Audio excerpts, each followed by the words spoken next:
Magandang araw sa atin lahat, mga kababayan, saan man panig kayo ng daigdig naron. Dito na naman tayo sa another episode ng ating vlogs. Badong Aratilis po. Pag-uusapan po natin, ito po, good news po. For the first time, ang ating pong mahal na Pangulong Rodrigo Roa Duterte ay dadalo po dito sa tinatawag nating United Nations General Assembly o UNGA o UNGA. Sa unang pagkakataon po, naku, napaka-controversial po nito. Alam po natin na inaabangan po to ng lahat ng mga mamamayan ng buong daigdig. Hindi pa nagsasalita si Pangulong Duterte, sikat na sa dami na naninira sa ating gobyerno. Yan ang paglilingkod natin, pero bago yan, pindot na! Okay, mga hindi pa po nakasubscribe, subscribe na kayo. Mag-subscribe din po kayo. Hindi pala subscribe ang tawag sa Facebook. I-follow nyo rin ako sa Facebook, Badong Aratilis. Yan Badong Aratilis page. Yung page po ang i-follow nyo. Doon po ako naglalabas ng mga videos at mga kakaibang quotation, etc. Okay. Pag-usapan po natin ng ating mahal na Pangulong Duterte. First time po ay sasalang sa debate. 75 years ng pagkakatatag ng United Nations, no? Dito na po natin, debate po to. Makikipagdebate po ang ating Pangulo sa lahat ng mga leaders ng nagkakaisang bansa, no? Para una, ipagmamalaki niya kung paano nun tayo kasama ng lahat ng tao sa mundo yung pakikiisa ng Pilipinas laban dito sa COVID-19, no? So, kung makaka-contribute yung ginawa natin, okay lang. At siyempre, ang inaabangan ng lahat kung paano ipagtatanggol ng ating, kasi ang lahat ng sa labas ng Pilipinas, ang sisipag po, opo, ang sisipag ng mga naninira kay Pangulong Duterte. Tayo, wala tayong anong tawag dito? Wala tayong problema, no? O hindi tayo kinakabahan sa husay po ng ating Pangulo. Tsak makukumbinsin niya na yung tunay na sitwasyon sa Pilipinas may paparating. Kung bakit sinusuportahan siya ng milyon-milyong Filipino, kung bakit yung pinapanira sa kanya na human rights violation. Alam nyo, masyadong magagaling lang, no? Mag-PR. May mga supporter po yung ating May mga supporter po tong mga dilawan na to na nangungumbinsi sa iba't ibang parte ng daigdig na si Pangulong Duterte ay #1 human rights violator ng buong mundo. Samantalang simple lang naman ang gagawin nyo, no? Gayahin nyo si Shakur ng BBC. Pumunta kayo rito sa Pilipinas, tignan nyo yung sitwasyon. Bakit mahal ng tao si Pangulong Duterte? 'Di ba? Hindi yung sa mga salita lang ni Maria Ressa, etc. Okay, alam nyo, 'di ba good news yan? First time, lalabas. At saka si Pangulong Duterte, parang superstar siya, no? Inaabangan yung kanyang mga sasabihin sa United Nations. May mga pangulo na rin tayo nagsalita dyan, parang baliwala lang. One of the others lang, no? Isa lang sa mga speaker. Pero tinitiyak natin, sa sobrang kasikatan nito ni Pangulong Duterte, pag nagsalita siya riyan, naku, makikinig ang buong mundo. Paano niya ipagtatanggol yung human rights situation ng kanyang gobyerno? Diyan kinakabahan na tong mga rappler, lalabas na tong mga sinungaling, tong mga naninira kay Pangulong Duterte. Kahit yung EU na yan, no? Yung EU yung EU na yan, tinitiyak natin. Tinitiyak natin na ma-expose dito sa mga European countries yung paninira nila kay Pangulong Duterte. Kasi pwede mong kontrahin. Debate po to. Debate po yung gagawin. Alam niyo naman tong 75 years ng United Nations, isang magandang selebrasyon to, no? Eh, ang pinagtatanggol po kasi ng maliliit na bansang tulad natin, may sarili tayong batas, 'di ba? Unity in diversity. Hindi po pwedeng yung ginagawa sa atin ng yung yung mga parliamentarian ng European Union, yung mga parliamentarian na Europe. Hindi po pwedeng ginagawa nila na magdidikta sila sa maliit na bansang tulad natin, no? At diyan natin maasahan yan. Ako, nananabik ako no? Gusto kong makita kung paano masupalpal ng ating Pangulo yung lahat ng naninira. Alam niyo, ang tagal na tayong sinisiraan Ha? Sa labas ng bansa, ang daming naninira. Si Leni Robredo, dumadayo pa sa ibang bansa. Si Maria Ressa, walang tigil. Alam naman natin na si Maria Ressa kung bakit niya ginagawa yung paninira na yan, no? Talaga namang sagad-sagari. Hindi naman po yan. Hindi po yan kampanya lang para dahil totoong human rights yung pinaglalaban yan, no? Kampanya yan para, alam nyo na, magmukha siyang api para mas dumami yung nagdo-donate sa Rappler. Magtataka kayo sa Rappler, wala naman halos nanonood dyan, wala naman halos nagbabasa dyan. Bakit nakakasurvive yan ng ganyan? Yung mga donasyon, donasyon ng mga nauuto, katulad nung Hana Newman na yan. Hindi porket kayo Europeans, atrasan namin kayo. Ito, United Nations. Sa United, yan ang totohanan, United Nations. Yung Europe, hindi naman kami miyembro niyan Di ba? Pipilitin nyo kami sumunod. Pinasusunod nyo kami sa kapritsyo yung mga parlamentarian. Parang mga congressman o senador sa Europe, papasunurin ang ating gobyerno sa kanilang kapritsyo dahil napakinggan nila at ayon kay Maria Ressa ay malala ang sitwasyon sa Pilipinas. Pumunta kayo rito sa Pilipinas. Kung paano pinagkakaguluhan yung Manila Bay. Teka muna, bago tayo masyadong madala. Diyan sa issue ng pagsasalta, no? Talagang ang topic, isa yan, no? COVID-19, yung response natin, human rights, ipagtatanggol ni Pangulong Duterte yung kanyang war on drugs. At sabi niya nga, mahirap kalabanin ng mag-isa. Yung drug war, mahirap yan kasi international yung drugs Kaya pupunta rin si Pangulong Duterte, kukumbinsihin niya yung UN na suportahan yung kanyang war on drugs. Kabaliktaran nitong mga pinangangalandakan ng mga naninira sa atin, no? Sa labas ng bansa. Tama na yan, tama yan. Matagal ko na nga gustong gawin sana yan ni Pangulong Duterte. Siyempre, hindi naman tayo makakapagdikta sa Pangulo kung anong gusto niyang gawin. Tama naman yun na hindi sapat Pangulong Duterte na i-threaten natin yung UN na aalis tayo sa kanila.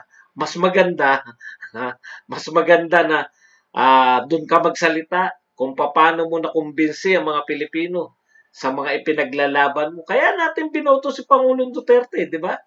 Pangunahin niyang kinakampanya yung war on drugs. Yan. Kaya good luck po sa ating Pangulong Duterte, no? Human rights talaga ang kanilang pagtutuunan ng pansin. At hindi ko alam kung wala pa ako experience sa UN Ano ba to? Pag nag-privilege speech ka ba, pwede ka rin tanungin katulad dito kaya sa Senado. Mas gusto ko na sa bagay, pagpunta pa lang ni Pangulong Duterte sa UN, hindi naman pala pupunta si Pangulong Duterte. Hindi pala siya pupunta ron sa UN. Virtual lang nga pala dahil sa COVID. So, dito lang siya. Sana merong question and answer, no? Yung magtatanong yung ibang mga leaders sa UN. Kasi doon magaling, alam nyo, doon po magaling si Pangulong Duterte.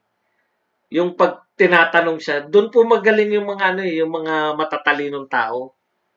Ang mga bugok na tao, magagaling po yan. Hindi ko sinasabing bugok si Lenny, ah. Ang mga bugok na tao, magagaling po yan mag-deliver ng speech na kinabisado o binabasa. Hindi mo ba? Hindi nyo ba napupuna? Pag si Lenny nag-speech, walang tanungan portion. Hindi niya napupuna yun. Ako, napupuna ko yun. Di ba? Walang tanungan portion. Kasi pag may tanungan portion, magkukwenta yan eh. 4 times, 4 times 40. 4 times 40, 1/6. O, yun yun. Kaya mahirap pakawalan si Lenny. Doon po yung galing. Kaya si Lenny, ang pagkakaiba niya sa ating Pangulo, si Lenny, kakabisaduhin niya, pati delivery, tapos nakatape yan lahat. Kinakailangan yan, planadong-planado, pati yung itsura. Pati, kay Lenny, mahalaga pati itsura eh. Pati salami, di ba, nakukuha niya yung suot. Miss Tapia look nga eh. Ang galing din nung nakaisip na yun ang itsura ni Miss Tapia, no? Yung ginawa ni Lenny. Etong mga mahusay na tao, walang mga ano yan. walang mga binabasa yan na, may binabasa rin pero mas marami silang adlib. Yun ang hindi naunawaan nila Winnie Musod na hindi raw makatapos ng sentence.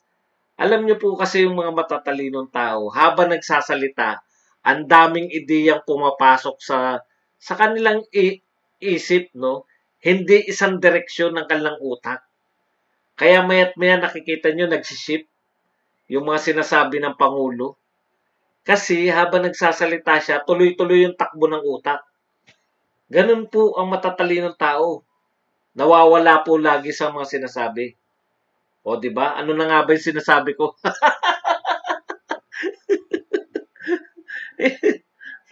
Yung katangian ni Pangulong Duterte. Kaya masarap po yun. Yung sana may question and answer portion, no? Gustong-gusto ko pong ipagtanggol ni Pangulong Duterte yung kanyang war on drugs. Kasi yung iba madali ipagtanggol yan, eh, no? Yung mga ibang bati ko sa kanya mas madaling ipagtanggol. Pero yung war on drugs, dun kasi mainit yung yung kay Belchert, yung International Human Rights. Yun yung katumbas ng Commission on Human Rights natin. Sumbong na sumbong to mga dilawan na Commission on Human Rights. Sa totoo lang po, alam nyo ba ang komposisyon ng Commission on Human Rights? Panay Liberal Party po yan. Yan si Gascon, Liberal Party po yan. Paano ko po nalaman? Hindi kayo maniniwala sa akin. Naka-attend po ako niyan eh. Nung tatakbo si Marrojas, hindi pa namamatay si Cory noon, naka-attend ako ng Liberal Party dyan sa Cubao. Yan, si Gascon mismo. Siya po ang, hindi ako nagkakamali, General Secretary ng Liberal Party. Think tank yan ng Liberal Party. Kaya yung Commission on Human Rights natin, pareho ng sinasabi ng mga Liberal Party. Yan po yan. Kaya gusto ko naroon yung si Belchert ba yun, ang pangalan nung taga-International Human Rights. Gusto ko naroon siya. Gusto ko questionin niya si Pangulong Duterte. Kung po pwede yan, hindi ko alam eh. Wala akong ideya sa UN eh. Kung paano dyan pag nag-speech ba yung Pangulo, pwedeng may question sa kanya. Sabi daw, debate daw yan. Mapapalaban sila sa Pangulong Duterte. Kaya hindi ako nagtataka dyan sa Commission on Human Rights. Naka-meeting namin yan, Liberal Party. Kasi naghanap ako ng, parang, yung wala pang hindi pa to panahon ni Duterte. Parang naghanap ako ng masusuportahang politiko. Ano pangyayari niyan? Yung kay Pinoy pa. Yung si Pinoy naging presidente, hindi pa si Duterte yun eh. Wala pa sa eksena si Duterte. Mayor pa lang si Duterte nun eh. Yung tatakbo pa lang si Marojas, yung kalaban. Kasi, di ba si Gloria, eh, mahirap na magkwento ng mga personal ko. Naroon kasi ko nung pinatalsik si Erap yung EDSA 2. Tapos galit ako kay Gloria kasi ito yung pinalit namin kay Erap. Mas walang mas walang hiya to kay Erap. Hindi ba? Pero tindi nung EDSA 2 na yun. Ako lang yata mahirap dun sa EDSA Kasi nagpunta ako mag-isa dun Ang kikinis ng lahat na nagrarally dun nung EDSA 2. Sila Sobel, nakita ko yan Mga yayamanin, nahihiya nga ako. Putya, ako lang yata pinakamahirap dito sa mga nagrarally na to para sa EDSA 2 Yung pinatalsik si Erap, yung EDSA 2. Naroon ako na. Ano naman yun, mas yung curious ako kasi wala ako sa EDSA 1 Ano ba yung pakiramdam ng sumama rito sa EDSA 2 na to? Pero ayoko talaga kay Erap noon.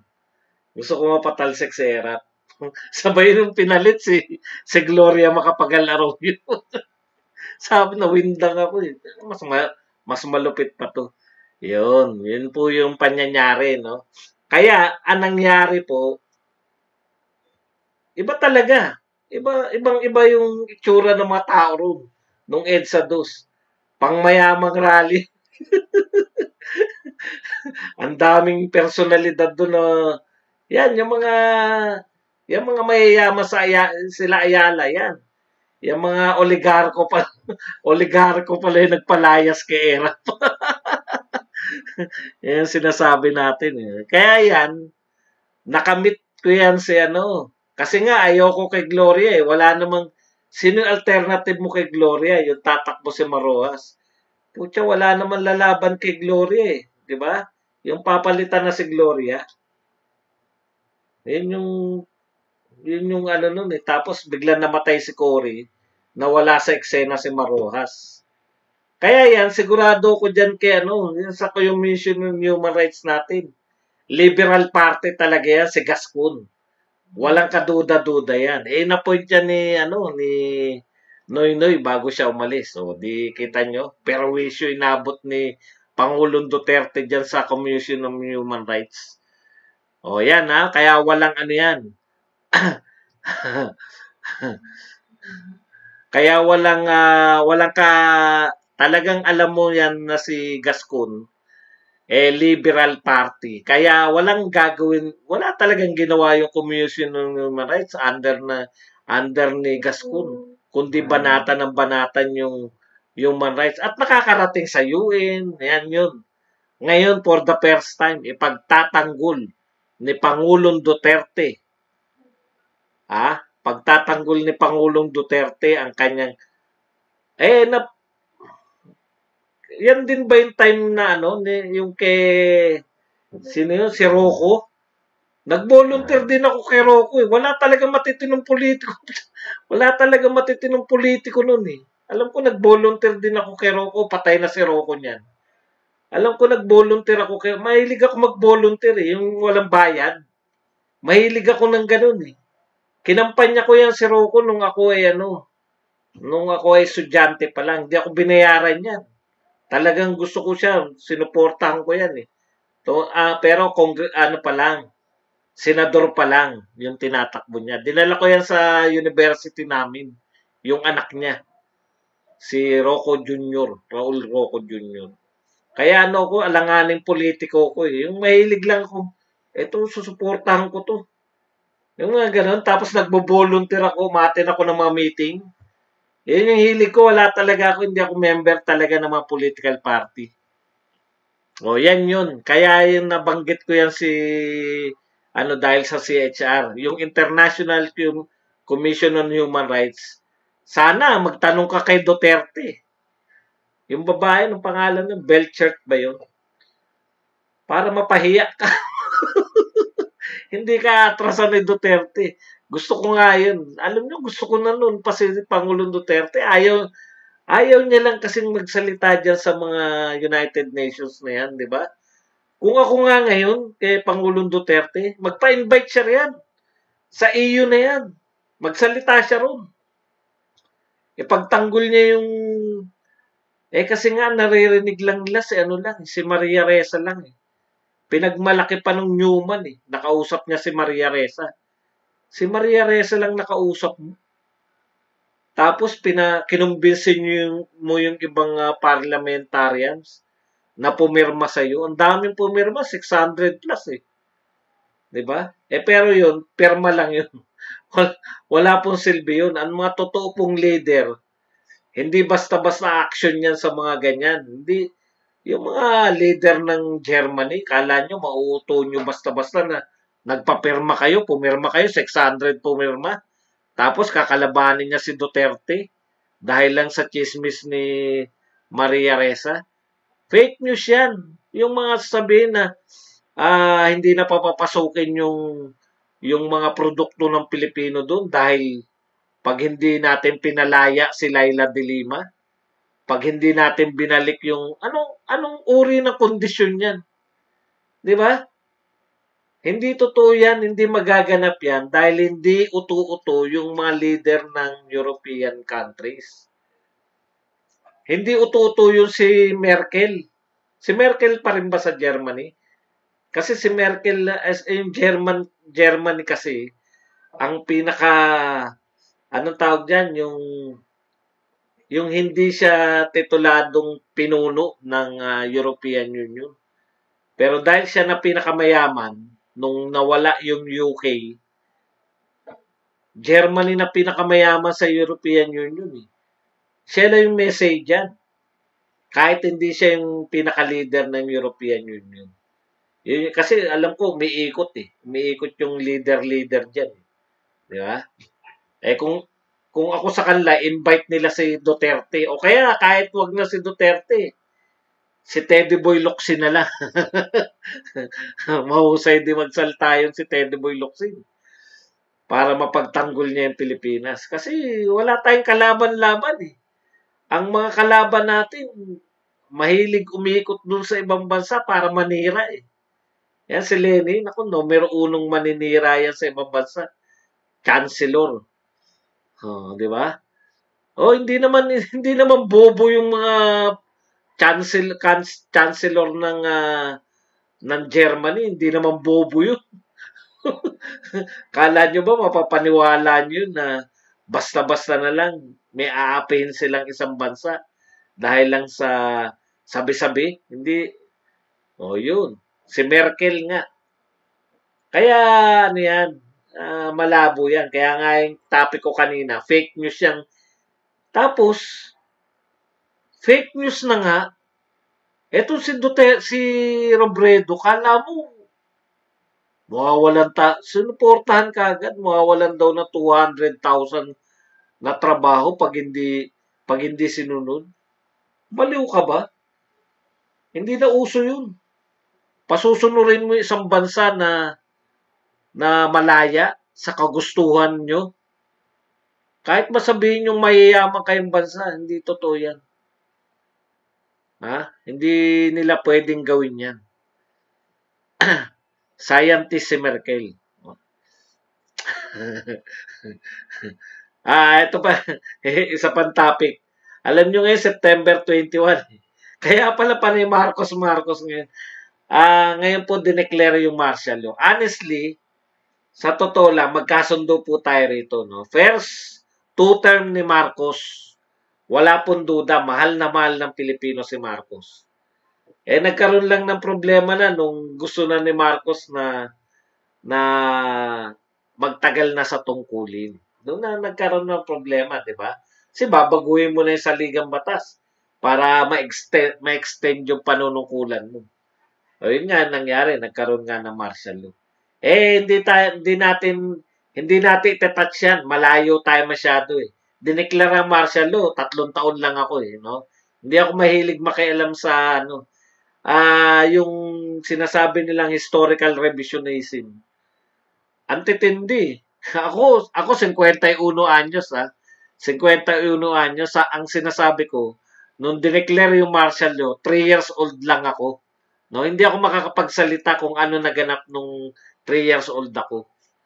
Okay, pero kinalakihan ko yung martial law eh. Di ba?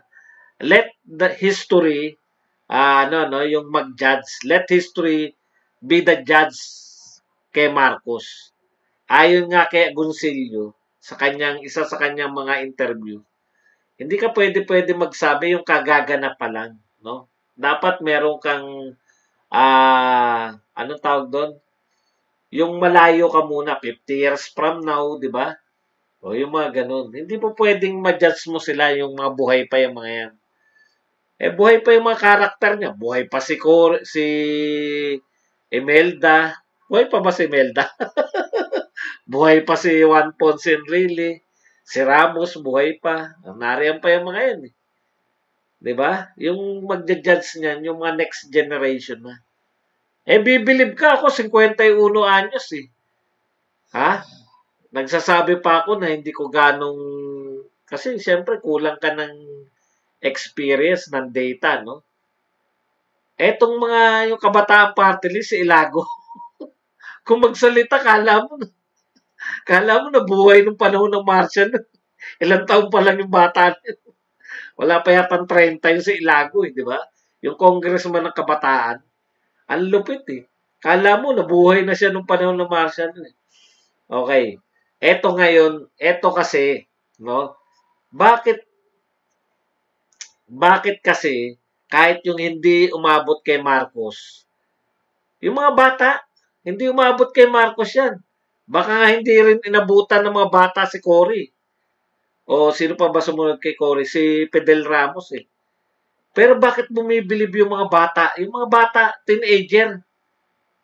Bakit bilib na bilib kay Marcos? Kasi itong mga dilawan, wala nang inatupag kundi sabihin na si Duterte at si Marcos pareho ng mga pinagagawa.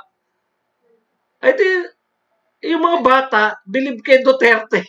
Ang ganda ng ginagawa ni Duterte. Tumahimik sa lugar nila eh. Tumahimik sa lugar nila. Gumanda yung Manila Bay. Sabi ng mga bata, okay pala nung panahon ni Marcos, ganito daw. Ganito daw yung panahon ni Marcos eh. Pareho daw sila ni Duterte. Di okay yung panahon pala ni Marcos. O yun tuloy yung konklusyon ng mga bata. Bakit nagiging konklusyon niya? Siyempre, ang dami sumusuporta sa ginagawa ni Duterte at sinasabi nyo na yung ginagawa ni Duterte ay katulad ng ginagawa ni Marcos. O di, bumilib ngayon bigla kahit hindi nila kilala si Marcos. Bumilib ngayon yung mga bata kay Marcos. Ay, galing pala ni Marcos. Kapareho pala ni Duterte yan. Kita nyo, di pre-nomote nyo pa. Akala nyo sinisiraan nyo si Marcos o sinisiraan nyo si Duterte pag kinukumpara nyo kay Marcos. Baliktad na nangyayari. Ang nangyayari tuloy, napupuri nyo si Marcos. Dahil baliktad yung utak kasi ninyo. Akala nyo kasi si Duterte sirang-sira sa tao. 'Di ba? Yung Manila Bay na lang ang magpapatunay, no? Yung dinagsa yung Manila Bay kahit walang nananawagan na pumunta rin yung mga tao, yung instance yan na dinagsa yung Manila Bay, kabahan na tong sila Lenny at yung mga dilawan, no? Saan kayo pupulutin? Biruin mo yan. Tao nagtatanggol. Sila Isko Moreno, yan naman nagtatanggol sa Manila Bay. At nung nakita ng mga tao yan, eto ba yung paninira sa kalikasan? Yun kagad yung kukwestiyonin mo eh.